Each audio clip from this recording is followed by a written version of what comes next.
Ayant appris qu'Arthur était sorti de l'hôpital psychiatrique, Ruslan alla lui rendre visite. Qu'est-ce que tu as, mon pote? Je vais bien, j'étais malade. Je vais mieux. Tu as dit que c'était un piège, mon vieux. Tu te souviens de ton discours quand tu étais à l'université? Je me souviens pas de ça. Ruslan se rendit compte que l'hôpital psychiatrique avait fait du bon travail sur Arthur et l'avait transformé en véritable zombie. Allons quelque part, je connais des gens qui peuvent t'aider. Eh bien, allons-y. Ils arrivèrent dans le hall du centre culturel où une conférence était en cours. Elle était animée par une femme d'âge moyen aux cheveux bruns. Elle s'appelait Naya. À la fin de la conférence, Ruslan s'approcha de Naya et lui expliqua la situation d'Arthur. Naya l'appela et l'allongea sur un canapé sur l'estrade, et devant toute l'assistance, commença à mener une séance de bioud. Arthur, tu entends ma voix et tu te détends. Tu entends ma voix et tu t'endors. Maintenant, Arthur, retourne dans un passé proche. Que t'est-il arrivé à l'hôpital psychiatrique? Ils m'ont fait une infection et je me suis endormi. Lorsque je me suis réveillé, un homme en costume se tenait au-dessus de moi, avec des médecins à ses côtés.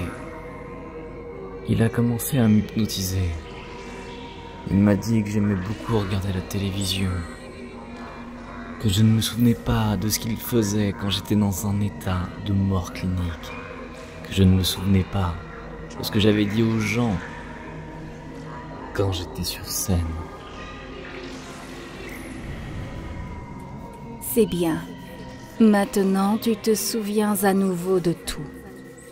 Et tes pensées et ton état antérieur te reviennent. Je compte jusqu'à 10 et tu sortiras de ton état de conscience altéré. 1, 2, 3, 4, 5, 6, 7, 8, 9, 10. Oh, Ruslan, je suis là? Dieu merci. Naya, tu m'as sauvé. Arthur raconta à Naya la situation d'Alice, ce qu'il avait vu lors de la mort clinique, et lui demanda son aide. Je ne peux pas t'aider, mais je connais quelqu'un qui peut le faire. C'est Prajna. Elle vit loin de la civilisation, dans une grotte, en haut des montagnes.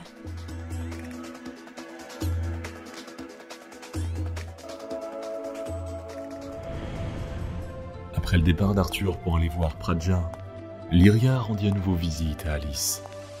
Elle était assise dans un fauteuil roulant et écoutait les chants divins dans un état de béatitude. Comment vas-tu, ma chérie?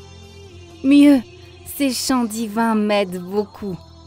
Mon âme s'élève dans la grâce, et tant que je les écoute, je suis heureuse et ma situation s'éloigne.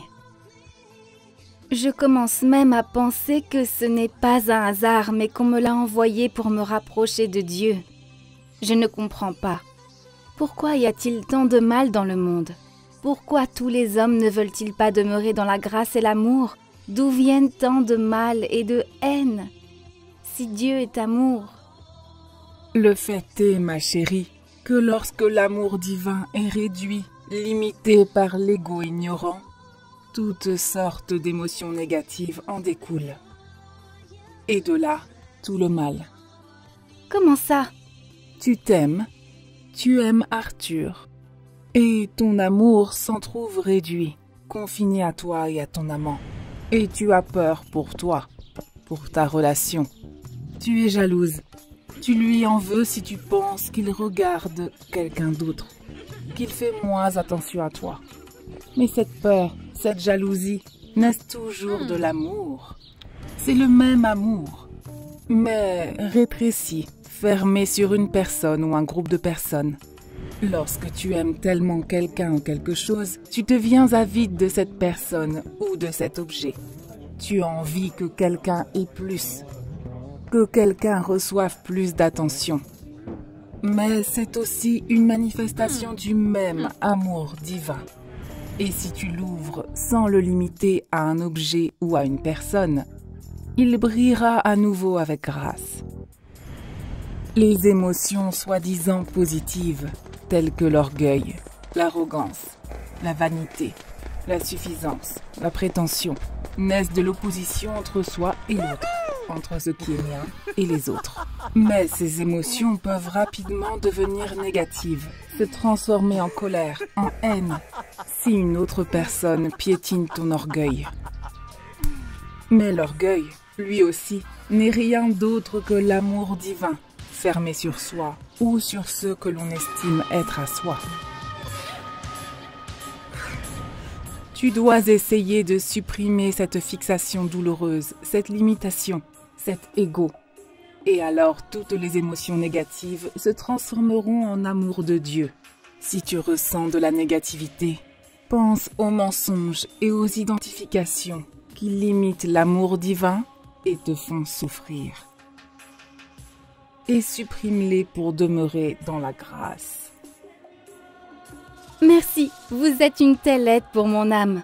Sans vous, je serais encore en train de pleurer inconsolable sur ce qui s'est passé. Mais maintenant, je sens que Dieu est avec moi.